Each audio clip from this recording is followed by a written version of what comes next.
We have the model that we think, okay, given a young kid, let's say age of 5 to 8, being continuously abused within their family, has to survive and to cope with two major tasks. The first task is really to survive. As you may know, survive it's not a guarantee in families. In Germany we have 80 million people, and we have one killed child by their parents per week. I'm sure you have more here. This means survival is a serious question in a potential harmful raping and so on environment. And actually the child doesn't know whether it survives or not. So the first thing they really have to learn is to activate the self-protective system. This is the number one.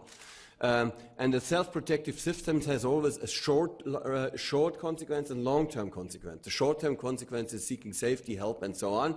And the long-term consequence is to prevent the relapse. This means what can I do that it doesn't happen again?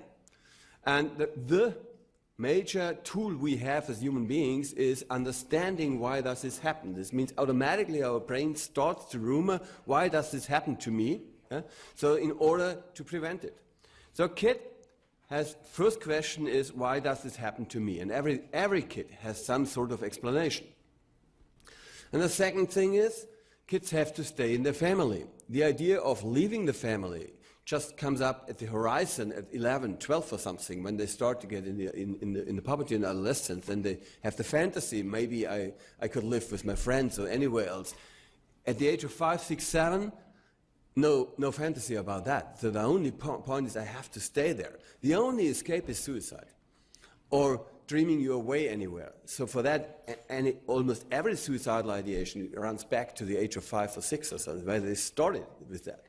And but the point is, they have to stay in their family. And if you have to stay in the family on a moderate energetic level, you have to love your parents. So the trick is how to A, survive, and B, love your parents anyway. And how to do that? You need a whole bunch of complicated maneuvers. And these are the classical surviving maneuvers. And the first is, this is normal. This happens. Parents tell you, fathers do this. They have to do this. So I think kids rise up and say, this is normal. After a while, they have new friends in the kindergarten, in the primary school, and anywhere, and they get, wow, it seems to be different in other families. It seems as if this kind of sexual something doesn't happen in other families. If I try to talk with my friend, they just say, what is up? So they learn this is normal, but only in our family. And they learn there's a huge discrepancy between our family and other families, and this results in shame. Since shame always means we are different or worse than others, and this means protect your family from being seen from others. And this is what kids do instinctively. So that's the one thing. The second thing is that they belong to themselves and say, I am somehow wrong. I'm different than others. I'm wrong. This is why I deserve this. And the same, if I'm wrong, this means I'm worse than I should be. The primary emotion is shame. And then, if they grow a little bit older, they come to action. And then it comes to, I did something wrong. So it was more an action-driven emotion, and the action-driven emotion is guilt. So these are the two major emotions, shame and guilt. There comes another third emotion. This is disgust and self-contempt, which has a lot to do with contamination. If you get contaminated by sperm or something like that, you feel your body as disgustive. And since there is no discrepancy between the body and the self in kids, they feel completely as their self as contaminated. Yeah? And they start to feel themselves as disgustive. There's no discrepancy. And then they start to try to maneuver to say, this is not my body, I'm not here, and things like that. So all this, I would say, these early splitting processes, which have been described by Otto Kernberg, they have a lot to do with escaping from a very disgustive self. Okay, so disgust maybe is a third one, and if you hate yourself and you disgust yourself, then you start, and a third emotion, this is called self-contempt. So if that comes up, and all these emotions, and I think this is essential to understand it, these are, from a dynamic perspective, you could say, these are defense lines against the experience of complete unpredictable powerlessness. Yeah, psychodynamics have the idea of defense lines, and I would say guilt and shame, and it's the first defense line against powerlessness. And this is the reason why these patients don't give up guilt and shame.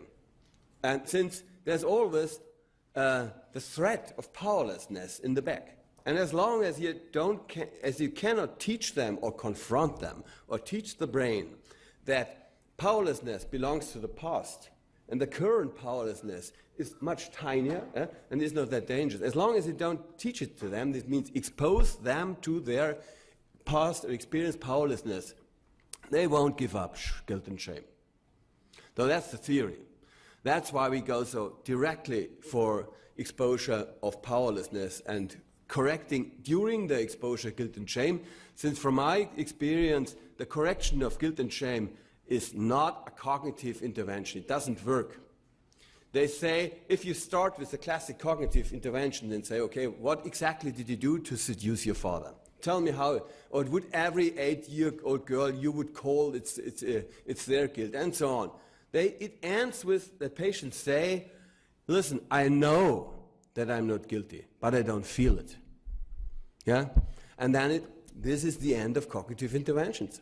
And then you have to either go on a metacognitive say, okay, this is thinking shows up, don't take care, so this is metacognitive, or you go really on the basics, and this is exposure to powerlessness. This is at least our idea. I don't know whether it's correct.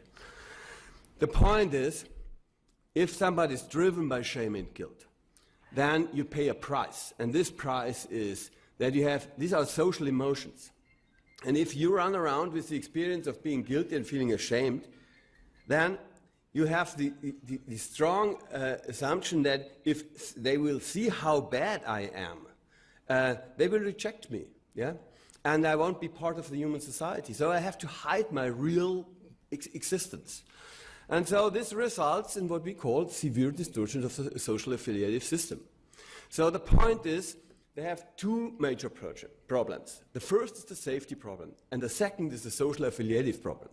And if you only focus on safety or anxiety, you miss an important issue. I think everybody who's familiar with this, kids and so knows this intuitively. So you can assess this. We know that all this rejection sensitivity is a huge problem. You see here a group of psychiatric patients and the rejection sensitivity, the rejection proneness. Here's the group of borderline patients with PTSD. You think it's really, really high, even compared to severe social phobics. So if you sum it up, we say pathological guilt is something which shows up if you experience uncontrollable and unpredictable threat. Yes? Then you experience extreme powerlessness. That's normal. And then you have a coping strategy which makes sense out of that. This means you have a whole sort of pseudo-causal explanation. It's up to me. And then you develop what we call guilt. But guilt is going and the powerlessness is going slower. So this is how we explain it to the patients. This is why you need guilt. It made sense former times. Okay? But the consequences is that your behavior is driven by that guilt and this, what you call, it's part of your self-esteem, this guilt feeling, yeah? So this means you behave self-contempt, submissive, and so on, and you don't go to perform or really have the feeling that you're worth living according to your values. And the last domain is social cooperation, and social cooperation is here characterized again by persistent difficulties in sustaining relationships, difficulties in feeling close to others, and and of course they have difficulties in maintaining emotional engagement. This is the ICD-11. You see, it's the same thing as borderline patients have. Where does that come from? I don't know. We have a model and a concept that we're now starting to really to investigate and to get the empirical data on that. This is just concepts. And we think that a trauma has two parts. And this is the experience of, we have now treated about 500 patients with this treatment. And I've not seen everybody in details, but I've seen a lot of them in details in doing the supervision. I think almost everybody has two problems. The one is the trauma itself. And the second is what happened if you try to tell it to your mother or to some significant other. And both parts play together. And not really the second problem is the most severe problem. This means questions like, then you do the exposure and they tell, okay, it was this rape in the cellar, it was done, and I was lying there, I was crying there, and I didn't try to do it, and blah, blah, blah. And then I went back, and then he stops and said, okay, and how did it end? There it ended. He said, did you stay in the cellar for 24 hours? No, I went up to the kitchen. And then? Yeah, then my mother was there. Did you tell something to your mother? Yes, I tried to tell her. What did she say? She said, don't tell me stuff like this. And then I asked, and then she grows in tears, and this is it. And then we say, okay, this is the top. This is the hot top. You understand? So there are always two parts, and I'm not sure, but I'm more and more moving in the direction that I even think that this is the more severe part, is losing your social context and having this harsh disappointment. We call this, meanwhile, in the DBT world, traumatic invalidation. Traumatic invalidation can happen if something really serious has happened, but it can also happen if you have a severe emotion dysregulation and you try to share something, but that's another party. So traumatic invalidation means nobody's listening to me, nobody's believing this to me, and it's a very life-threatening something, and you have the repetitive experience that intensive emotional experience cannot be shared or ridiculed or simply refused by important others. Yeah?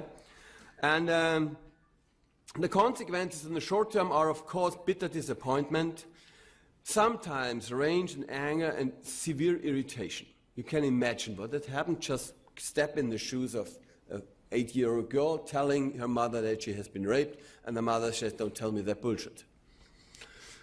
And she also feels complete insecure since the social synchronicity is missing.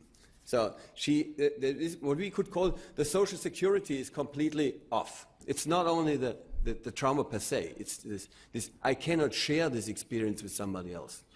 And on the long term, if it happens repetitively, you start up thinking like, I'm different than others, something is very wrong with me, I do not understand myself, I cannot predict my responses, I cannot trust my own guts, I'm alone, I'm different than others. I do not understand the rules of the world. There's nobody reliable out there. There's nobody to trust out there. These are consequences of repetitive traumatic non-validation. This is different than trauma.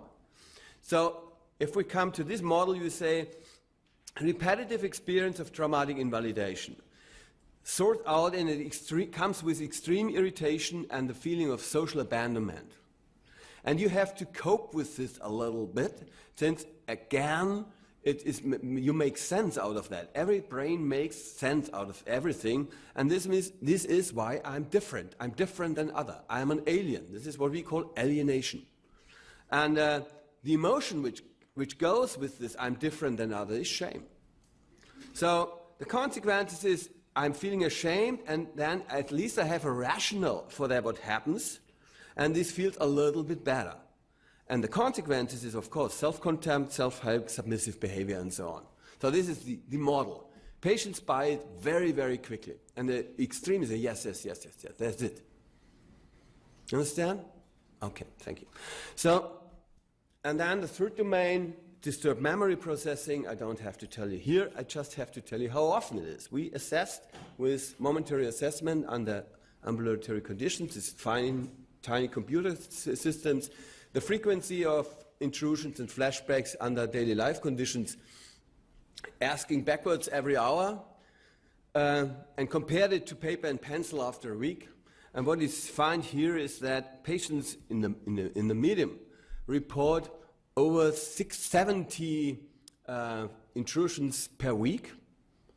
This means 10 per day. This means Numeno 1 every hour. And you can imagine how life is if every hour some really strong intrusion shows up and costs tons of energy to stop it, to escape of that, and to cope all your physiological arousal which is coming with this. It's like a panic attack. If you have 10 panic attacks a day, yeah, you cannot do anything else. And this is a crystal clear explanation why they cannot survive under normal conditions. Yeah? And this is also clear why they like to drink and why they like to cut their blood and to take drugs and anything, just to reduce the frequency and the intensity of this thing. This has never been shown. The CAPS assesses 3 intrusions per day. That's max. And then it's over. So it hasn't even been designed for that. So we were also very impressed. So that's the treatment.